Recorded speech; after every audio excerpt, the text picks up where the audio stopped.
আসসালামু আলাইকুম। ভিডিওতে কিন্তু আপনারা অলরেডি স্ক্রিনে দেখতেই পাচ্ছেন ডেন্টাল ভর্তি পরীক্ষার ফল প্রকাশ। আজকে এটা প্রকাশ হয়েছে। টোটাল উত্তীর্ণ হয়েছে এখানে আপনাদের 518 জন।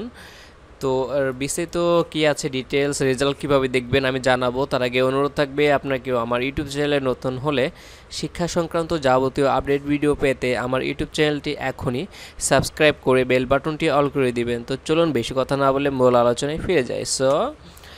The daily campus the online পত্রিকায় নিউজ করেছে। সো দেখেন, দেশের 9টি সরকারি বেসরকারি ডেন্টাল কলেজ ও মেডিকেল কলেজ ডেন্টাল ইউনিটের বিডিএস ভর্তি পরীক্ষার ফলাফল প্রকাশ করা হয়েছে। এতে প্রাথমিকভাবে মোট 518 জনকে উত্তীর্ণ করা হয়েছে। আজ রবিবার 2 মার্চ দুপুরের পর স্বাস্থ্য শিক্ষা অধিদপ্তরে এক বিজ্ঞপ্তিতে তথ্য জানানো হয়েছে। সো এর আগে গত 28 ফেব্রুয়ারি বিডিএস ভর্তি পরীক্ষা অনুষ্ঠিত হয়। সো বিজ্ঞপ্তি বলা হয়, উত্তীর্ণ হওয়াদের মধ্যে উপজাতীয় কোটার শিক্ষার্থীদের কোটার সপক্ষে সনদ প্রমাণ সমূহ স্বাস্থ্য শিক্ষা অধিদপ্তর কর্তৃক যাচাইয়ান্তে ভর্তি কার্যক্রম সম্পন্ন করা হবে। এছাড়াও ভর্তি বিজ্ঞপ্তি অনুযায়ী মুক্তিযোদ্ধা, শহীদ, মুক্তিযোদ্ধা ও বীরাঙ্গনা সন্তানদের জন্য নির্ধারিত 27টি আসনের বড়দিগিত প্রার্থীদের ভর্তি পরীক্ষার ফল পরবর্তী নির্দেশনা না পাওয়া পর্যন্ত স্থগিত রাখা হবে। অর্থাৎ আপনারা যারা জানেন যে মুক্তিযুদ্ধ কোঠা নিয়ে আমাদের কিন্তু আন্দোলন হয়েছে। সো সেই মুক্তিযুদ্ধ কোঠা নিয়ে এখনও পূর্ণাঙ্গ কোনো সিদ্ধান্ত আসেনি।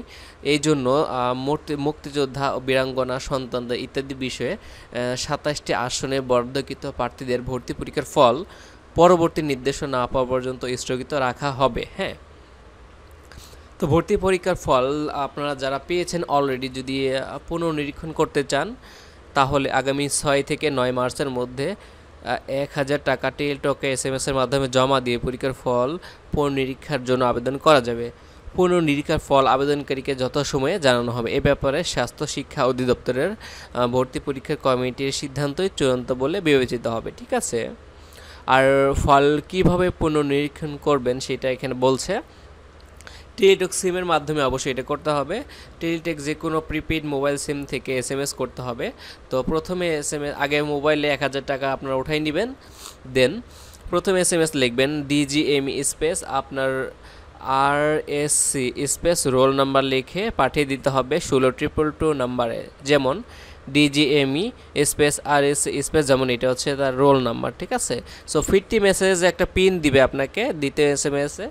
তো সেই পিন নাম্বার দিয়ে আবার SMS করতে হবে DGME space RSC space yes space pin number দিয়ে পাঠাইতে হবে। এই যে উদাহরণ হিসেবে দিয়েছে DGME space RSC space yes space, এই যে যেমন এটা একটা পিন, এরকম আপনাকে একটা পিন দিবে। সো পিন টাইপ করে SMS-টা সেন্ড করে দিলেই আপনার হচ্ছে ফলাফল পুনর্নিরীক্ষণ হয়ে যাবে।